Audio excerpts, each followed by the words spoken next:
Hello guys, welcome to the channel learning tutorial. तो आज के इस वीडियो में हम पढ़ने वाले हैं क्लास 12 फिज़िक्स का चैप्टर नंबर 2 का पार्ट 2। जैसे मैंने पार्ट 1 कवर किया है मैकेनिकल प्रॉपर्टीज़ ऑफ फ्लूइड्स में।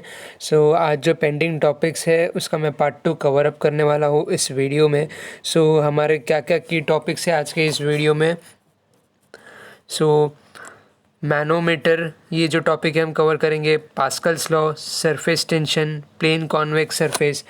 ये जो टॉपिक्स पेंडिंग टॉपिक्स है इसको हम क्लियर कर देंगे आज के इस वीडियो में। तो चलिए स्टार्ट करते हैं। ओके, सबसे पहला हमारा टॉपिक है यहाँ पे ओपन ट्यूब मैनोमीटर। जैसे मैंने आपको लेवलिंग ऑफ वाटर बताया था, जैसे पार्ट 1 में हाइड्रोलिक ब्रेक्स और हाइड्रोलिक पैराडॉक्स में। उसी काइंड ऑफ थोड़ा सा कॉन्सेप्ट है यहाँ पे। आपको प्रेशर का ही कॉन्सेप्ट समझना है बेसिकली। तो थियरी हम पहले पढ़ लेते हैं क्या है। A manometer consist of a U shape tube partly filled with a low density liquid such as water और kerosene. This helps in having a larger level difference between level of liquid in two arms of the manometer. ये figure आप देख सकते हो यहाँ पे. Shows an open tube manometer. One arm of the manometer is open to the atmosphere, यानी ये part जो है, ये वाला जो पार्ट है ये ओपन टू द एटमॉस्फेयर है.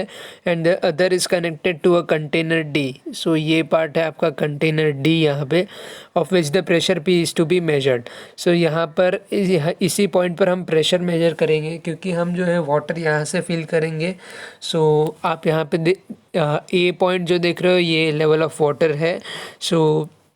The pressure at point A is atmospheric pressure. इस पॉइंट पर जो प्रेशर है वो एटमॉस्फेरिक प्रेशर है. Because this pressure at point C which is exposed to the pressure of the gas in the container, we consider a point B in the open arm of the manometer at the same level as point C. Water fill करने के बाद जो point A पर pressure होगा वो अलग होगा और पॉइंट सी पर जो होगा वो अलग होगा. दोनों का जो लेवल है वाटर फिलिंग का या केरोसिन जो भी आप बोलो, वहाँ पे जो लेवल मेजर करने के लिए सी के लिए हमने उसके करस्पॉन्डिंग में सेम लेवल पर पॉइंट बी को भी यहाँ पर डिनोट किया है. ये चीज़ हमने इसलिए किया है ताकि हम जो है हाइट समझ सके कि क्या हाइट डिफरेंस है दोनों पॉइंट के प्रेशर के बीच में. Okay, the pressure at point B and C is same. That is, देखिए पॉइंट बी और सी का जो प्रेशर है वो सेम है, इसीलिए मैंने बताया आपको अज्यूम करके यहाँ पे हमने एक पॉइंट बी लिया है.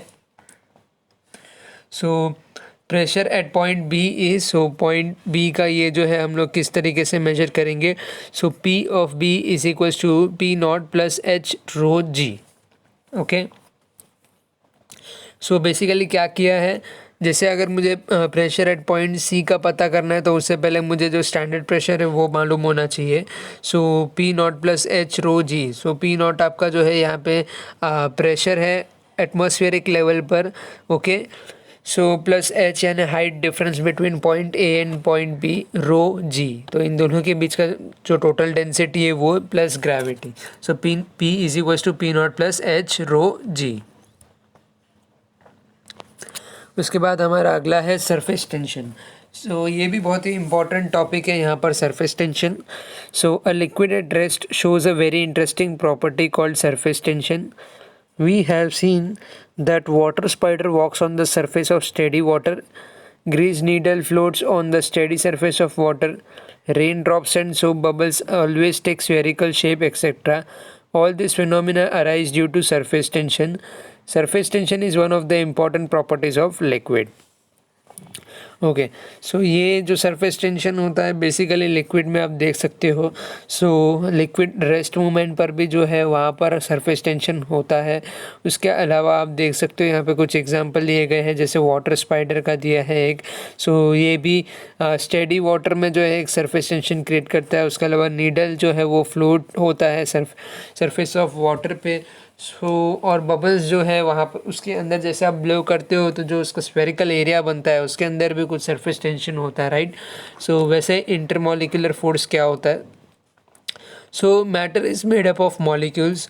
कोई भी मैटर हो वो कुछ ना कुछ मॉलिक्यूल्स के बनावटी से बना होता है. Any two molecules attract each other, this force between molecule is called the intermolecular force. दो अलग अलग मॉलिक्यूलर के बीच में अगर मान लीजिए कोई अट्रैक्शन होता है या फोर्स होता है तो उसे हम क्या कहते हैं, इंटरमॉलिक्यूलर फोर्स। यानी अट्रैक्शन ऑफ मॉलिक्यूल्स या फोर्स एक्सर्ट ऑन मॉलिक्यूल्स को हम क्या बोल सकते हैं, इंटरमॉलिक्यूलर फोर्स भी बोल सकते हैं। So there are two types of intermolecular forces, cohesive force and adhesive force. So ये इंपॉर्टेंट टॉपिक है, थोड़ा सा आप यहाँ पर ध्यान दे सकते हैं। ओके, सो कोहेसिव फोर्स क्या होता है? The force of attraction between the molecules of the same substance. यानी कि सेम सब्सटेंस के बीच में अगर फोर्स जनरेट हो रहा है, यानी आप force of attraction between the molecules of same substance is called the cohesive force और force of cohesion. The force of attraction between two air molecules or that between two water molecules is a cohesive force. So cohesive force is strongest in solid and weakest in gases. So सबसे ज़्यादा वो cohesive force किस में strong होता है? तो वो जो है सॉलिड में आपका यहाँ पे सबसे ज़्यादा स्ट्रॉन्ग होता है और लिक्विड में उसका पावर जो है सबसे ज़्यादा कम होता है। Okay, This is the reason why solids have a definite shape and gases do not. Small droplets of liquid coalesce into one and form a drop due to this force. So देखिए पूरा game जो है यहाँ पे surface tension जो हम पढ़ रहे हैं, टाइप्स ऑफ, अगर आपने देखा प्रेशर जो है या फिर हाइड्रोलिक ब्रेक, हाइड्रोलिक पैराडॉक्स, जो भी कॉन्सेप्ट हमने पढ़ा है, ये जो भी है प्रेशर ऑफ सॉलिड और लिक्विड पर डिपेंड करता है। सो इसी चीज़ के लिए हम पढ़ रहे हैं सब कोहेसिव फोर्स क्या होता है आपका। ये इंटरमॉलिक्यूलर फोर्स यानी कि फोर्स ऑफ अट्रैक्शन होता है विद इन सेम सब्सटेंस। तो यहाँ पर अभी हम देखेंगे adhesive force. Okay, so the force of attraction between the molecules of different substances called adhesive force और force of adhesion. So the force of attraction between glass and water molecule is a force of adhesion. यानी कि यहाँ पे आप force देख रहे हो, दो अलग अलग मीडियम है या पार्टिकल्स बोल सकते हो between glass and water molecules. तो इसको हम क्या कहते हैं यहाँ पे, फोर्स ऑफ अडहेशन कहते हैं। Okay, all right. Okay, so next हमारा है range of molecular forces. So range कैसा होता है मॉलिक्यूलर फोर्सेस का? So the maximum distance from a molecule up to which the molecular force is effective is called the range of molecular force. यानी देख सकते हो कितना इफेक्टिव डेफिनेशन दिया है महाराष्ट्र बोर्ड ने। So the maximum distance from a molecule up to which the molecular force is effective is called the range of molecular force. Okay, so the intermolecular forces are effective up to a distance of the order of few nanometer 10 to the power minus 9 meter in solids and liquids. Therefore they are short range forces. So intermolecular forces जो होता है वो short range forces होता है। यहाँ पर distance of order दिया है आपको 10 to the power minus 9 metre, यानी कि नैनोमीटर की बात हो रही है। सो बहुत ही नेग्लिजिबल यूनिट है एकदम। सो यहाँ पे शॉर्ट रेंज फोर्सेस होता है। सो स्फीयर ऑफ इन्फ्लुएंस क्या होता है? An imaginary sphere which a molecule at its center and radius equal to the molecular range is called the sphere of influence of the molecule. The sphere around molecule A, B और C as shown in this figure. So यहाँ पे 3 figure आप देख सकते हो, A, B और C। सो यहाँ पे आपको समझना है, सेंटर पार्ट समझना है। सो देखिए यहाँ पे the intermolecular force is effective only with in the sphere of influence. So intermolecular force यहाँ पे जैसे कि आपको बताऊँ कि जो पार्टिकल बी है इसमें आप देख सकते हो सेंटर से ऊपर तक जो है यहाँ पर वाटर फील्ड है और एग्जैक्टली सेंटर के नीचे यहाँ पे सी में देख सकते हो आप नीचे भी फील्ड है और ऊपर पूरा वेकेंट है और यहाँ पे ए का जो पार्ट है उसमें फुल्ली फील्ड है। सो यहाँ पे ए जो है इसमें ये वाले फिगर में जो है आपका स्फीयर ऑफ इन्फ्लुएंस दिया है और ये जो है विद सरफेस फिल्म के साथ आपको यहाँ पर दिखाया है इस फिगर में। ओके, सो अभी हम देखेंगे surface film. So the surface layer of a liquid with thickness equal to the range of intermolecular force is called the surface film. This is the layer shown between x, y and y x dash y dash. So यहाँ पे आप देख रहे हो x y वाला ये जो range है ये यहाँ पे देखिए ये फर्स्ट वन जो है एक्स और वाई वाला रेंज है। सो ये layer and X dash and Y dash वाला लेयर। सो इसमें आप देख पा रहे हो क्या क्या डिफरेंस है थिकनेस का। सो यहाँ पे जो सरफेस लेयर है लिक्विड का और यहाँ पे जो रेंज का डिफरेंस है। सो यहाँ पे इंटरमोलिकुलर फोर्स जो है, जो इसी पार्ट को हम क्या बोलते हैं, सरफेस फिल्म कहते हैं यहाँ पे। और ये जो लेयर है इन दोनों के बीच का डिफरेंस है, आप देख सकते हो X Y and X dash Y dash. So अगर थोड़ा सा कॉम्प्लिकेटेड है तो डबल टाइम रीड कीजिए, वीडियो को पॉज करके आपको समझ जाएगा। सो जो सबसे पहले स्फीयर ऑफ इन्फ्लुएंस आप पढ़िए, यानी कि ये जो है पार्ट ए वाला फिगर है और उसके बाद सरफेस फिल्म वाला पार्ट बी वाला फिगर। सो आपको डिफरेंस समझ में आ जाएगा दोनों के बीच में। अगला है हमारा free surface of a liquid. So it is the surface of a fluid which does not experience any shear stress. So shear stress मैंने आपको बताया था, अगर याद हो तो डायग्राम में बताता हूँ एक और बार, कुछ इस तरीके से था अगर याद आ रहा है तो।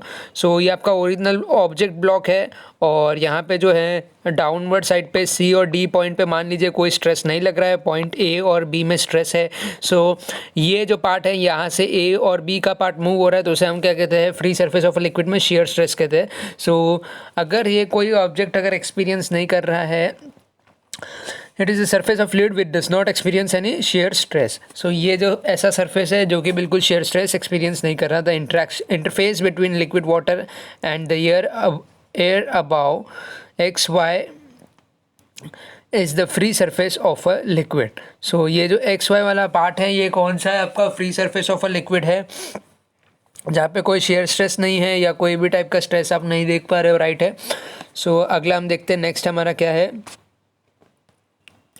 ओके, सो सरफेस टेंशन और सरफेस एनर्जी अभी हम समझेंगे। So surface tension, so as seen previously the free surface of a liquid in a container act as a stretched membrane and all molecules on the surface film experience a stretching force. So stretching force observe करते हैं किसके अंदर, container के अंदर। जैसे हमने देखा free surface of a liquid का एक डायग्राम था ब्लॉक।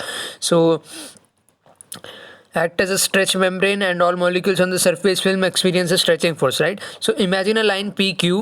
सो ये लाइन आपको इमेजिन करना है इस फिगर में जो दिया है, of length L drawn tangential to the free surface. So इसको टेंजेंशियली ड्रॉ किया है free surface of a liquid में। सो ये जो डायग्राम है, this force per unit length is a surface tension. So per unit length जो है ये सरफेस टेंशन है, सरफेस टेंशन को हम टी से डिनोट करेंगे। So the tangential force acting per unit length on both sides, दोनों sides of imaginary line drawn on the free surface of liquid. So ये आपका जो है इमेजिनेशनरी लाइन है on the free surface of a liquid है। So ये F यहाँ पे फ्री सरफेस ऑफ लिक्विड है। सो यहाँ पे जो फोर्स है किस तरीके से लग रहा है, जैसे ये टेंजेंशियल लाइन ड्रॉ किया है। So surface tension T is equals to force upon length, यानी कि उस लेंथ के हर एक यूनिट पर जो फोर्स लग रहा है। So T is equals to F divide by L, यानी एफ अपॉन एल। सो ऐसा unit of surface tension is newton per metre. Its dimension are L0 m1 T⁻²। Okay, so अभी है हमारा excess pressure across the free surface of a liquid. So excess pressure किस तरीके से लगता है, every molecule on a liquid surface experience forces due to surface tension. So याद है कि ये जो है इम्पॉर्टेंट एकदम स्टेटमेंट आपको मिल गया और ये आपका आधा गेम यहाँ पे आपको समझ में आ जाएगा पूरा। Every molecule on a liquid surface experience a force due to surface tension. So हर कंटेनर या किसी भी चीज़ में अगर फ्लूइड या लिक्विड हो, सो उसके जो मॉलिक्यूल है लिक्विड सरफेस में इंटरेक्ट करते हैं और वहाँ पर जो है एक्सपीरियंस होता है एक फोर्स का, किसकी वजह से, सरफेस टेंशन की वजह से, which are tangential to the liquid surface, जैसे हमने पहले डायग्राम में देखा। At rest the direction of the resultant force of surface tension acting on a molecule on that liquid surface depends upon the shape of that liquid surface. So shape पर depend करता है, या जैसे कि solid के case में आपका definite shape रहता है, बट लिक्विड के केस में जैसा आपका कंटेनर हो तो उस पर डिपेंड करता है ये। So depends upon the shape of the liquid surface. This force also contributes in deciding the pressure at point just below the surface of liquid. So ये डायग्राम में आप देख सकते हो यहाँ पे। सो यहाँ पे ए बी और सी जो है सरफेस शो कर रहा है। सो यहाँ पे आपका जो है पहला डायग्राम है ए, उसके बाद जो भी है नेक्स्ट स्लाइड में, सो वो मैं आपको बताता हूँ। सो 3 लिक्विड्स विद डिफरेंट शेप्स, ये प्लेन लिक्विड सरफेस है, वैसे ही कॉन्वेक्स लिक्विड सरफेस भी है और कॉन्केव लिक्विड सरफेस भी है। एंड देयर मैंने से let F A B the downward force due to atmospheric pressure. All the 3 figures show 2 molecules A and B. तीनों फिगर में ये मॉलिक्यूल है. The molecule A is just above and the molecule B is just below inside the liquid. यानी दो अलग अलग medium बोल सकते हो आप. एयर मीडियम है, एक वाटर मीडियम है. सो यहाँ पे दो अलग अलग मॉलिक्यूल है. Level difference between A and B is almost zero, so that it does not contribute anything to the pressure difference. So pressure difference almost negligible है यहाँ पर. In all 3 figures the pressure at the point A is atmospheric pressure P. So plain liquid surface में सबसे पहले हम लोग देखेंगे यहाँ पर show planar free surface of a liquid, in this case the resultant force due to surface tension Fr. So resultant force जो है यहाँ पर लग रहा है Fr on the molecule at B is 0. So B पर जो है आपका 0 है बिल्कुल. रिजल्टेंट फोर्स जो है the force F A itself decide the pressure and the pressure at A and B is the same. So जैसे आपको बताया प्रेशर डिफरेंस ऑलमोस्ट नेग्लिजिबल है, तो दोनों में प्रेशर जो है सेम होगा कहीं ना कहीं किसी हद तक. ओके, सो अगला है हमारा convex liquid surface. Okay, so convex liquid surface, the surface of a liquid, अभी जो डायग्राम है उसमें मैं बताता हूँ, इस अपर कॉन्वेक्स. ओके, सो यहाँ पर जो है अपर कॉन्वेक्स आप देख रहे हो राइट नाउ. सो ये अपर कॉन्वेक्स का पार्ट है. Convex when seen from above, यानी कि जो आप मान लीजिए दो अलग अलग मीडियम है और आप जो है बिल्कुल वर्टिकली अपवर्ड से देख रहे हो, तो आपको जो है ये कॉन्वेक्स यानी डोम शेप का कुछ इस तरीके से देखने को मिल जाएगा. In this case the resultant force due to surface tension Fr on the molecule at B is vertically downward and add up to the downward force Fa. This develop greater pressure at point P. यानी कि यहाँ पर greater pressure develop होता है क्योंकि यहाँ पे आपका सरफेस जो है चेंज हो गया है. कॉनकेव और कॉन्वेक्स में थोड़ा बहुत तो डिफरेंस होगा ही ऑलमोस्ट.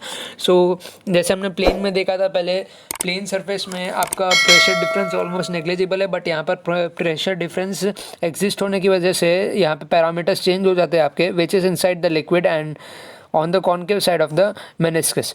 सो मेनिस्कस एक जस्ट एक पॉइंट है यानी कि जहाँ से आप लेवल ऑफ डिफरेंस कैलकुलेट कर सकते हो. दस the pressure on the concave side that is inside the liquid is greater than that on the convex side outside the liquid. यानी कि यहाँ पर जो प्रेशर है इनसाइड द लिक्विड ग्रेटर रहेगा क्योंकि ए का जो प्रेशर है वो एग्जर्ट हो रहा है किस पर, बी पर हो रहा है. कॉन्वेक्स शेप होने की वजह से, कॉन्वेक्स सरफेस होने की वजह से यहाँ पे आप फोर्स देख रहे हो. रिजल्टेंट फोर्स जो है वर्टिकुलर डाउनवर्ड डायरेक्शन में है. सो ऑब्वियसली प्रेशर जो है यहाँ पर एट पॉइंट पी पे पॉइंट बी पर ज़्यादा होगा. ऑलराइट, सो आगे बढ़ते हैं. ओके, सो कॉनकेव लिक्विड सरफेस, तो ये भी एक थोड़ा सा अच्छा टॉपिक है. So surface of the liquid in the figure 2.21c is upper concave when seen from the above. In this case a force due to surface tension on the molecule at B is vertically upward. The force Fa due to atmospheric pressure acts downward. Forces Fa and Fr thus act in opposite direction. So जैसे आपको बताया जो force है point A का downward पे आपका जो है यहाँ पर रिएक्ट हो रहा है सेम वे में. आपका सेम इसमें जो है सेम अमाउंट ऑफ फोर्स है आपका अपवर्ड में भी रिएक्ट हो रहा है. सो रिजल्टेंट फोर्स जिसको हम कह रहे हैं. So therefore the net downward force responsible for the pressure at B is less than F A. यानी कि प्रेशर जो बी का है वो कम है किससे, आपका pressure force of F A. So this develop a lesser pressure at point B which is inside the liquid and on the convex side of the meniscus. Thus the pressure on the concave side, that is, यानी कि concave side पे जो pressure है outside the liquid is greater than that of the convex side यानी inside the liquid. यानी कि अगर आप नीचे की बाजू से देखो तो वो कॉन्वेक्स हो जाता है. तो इस केस में जो है यहाँ पर प्रेशर आपका जो है कम है और इस केस में ज़्यादा है. अपोजिट था किस केस में, कॉन्वेक्स के केस में अपोजिट था. बाहर के बाजू में जो आउटसाइड मीडियम था उसमें जो था वो कम था और इनसाइड वाटर था वो ज़्यादा था। सो ये आपको समझ में आ गया टॉपिक। जो प्लेन है, कॉन्वेक्स है, कॉन्केव है, तीनों ही इंपॉर्टेंट और सबसे ईजीएस्ट टॉपिक है। डायग्राम, स्कीमेटिक डायग्राम आप जब ड्रॉ करोगे सो ये और भी ईजी हो जाएगा जो एग्जामिनर है उसके लिए। सो अभी हम देखेंगे यहाँ पर एक numerical, what should be the diameter, what should be the diameter of a water drop so that the excess pressure inside it is 80 Newton per meter square। Surface tension of water S यानी Newton per metre आपको दिया हुआ है और आपको क्या calculate करना है, सिंपली डायमीटर कैलकुलेट करना है। सो यहाँ पे आपको प्रेशर डिफरेंस क्या दिया है, 80, एक्सेस प्रेशर आपको दिया है। So P initial minus P naught is equal to 80 newton per metre square हो गया। और आपको जो है टेंशन दिया हुआ है 7.27 इंटू 10 टू द पावर -2। सो हमें क्या करना है, सिंपली यहाँ पे ये फॉर्मूला के ज़रिए हम कैलकुलेट करेंगे P I minus P naught is equal to 2T upon R. So ये फॉर्मूला आपको याद रखना होगा। सो ये स्टैंडर्ड फार्मूला है। सो यहाँ पे आर कैलकुलेट कैसे करोगे, बाद में आपको 2 से मल्टीप्लाई कर देना है 2 टाइम से, तो आपको डायमीटर मिल जाएगा। सो आपको सिंपली जो है न्यूमेरिकल प्रैक्टिस करना होगा। सो आपको कैलकुलेशन स्पीड बढ़ाना होगा। यहाँ पे मैं जस्ट आपको पैरामीटर में इनपुट्स बता रहा हूँ और डायरेक्टली आपको जो है यहाँ पे आंसर्स आ जाएगा। सो 2T आप मल्टीप्लाई कर देंगे, उसके बाद डिवाइड बाई 80 करेंगे तो आपको ये आंसर मिलेगा। सिंपली आपको 2 से मल्टीप्लाई करना है 3.6 मिलीमीटर। ओके, सो आपको मेन जो है ऐसा यूनिट अगर समझ में आ जाएगा तो आप कोई भी न्यूमेरिकल सॉल्व कर सकते हो इजीली। सो आपको यहाँ पे रेडियस के केस में खाली 2 से मल्टीप्लाई करना है तो आपको डायमीटर का यहाँ पर आंसर आ जाएगा। ओके, सो गाइस आज के इस वीडियो में बस इतना ही। सो आधे जो पार्ट्स हैं मैंने पहले के वीडियो में कवर किया है, तो उसका जैसे मैंने बताया मैं डिस्क्रिप्शन में लिंक दे दूंगा। और अगर आप चाहते हो कि मैं क्लास 12 के और भी चैप्टर्स कवर करूँ जो थियोरेटिकल पार्ट्स हैं न्यूमेरिकल्स, तो मुझे कमेंट बॉक्स में बताइए।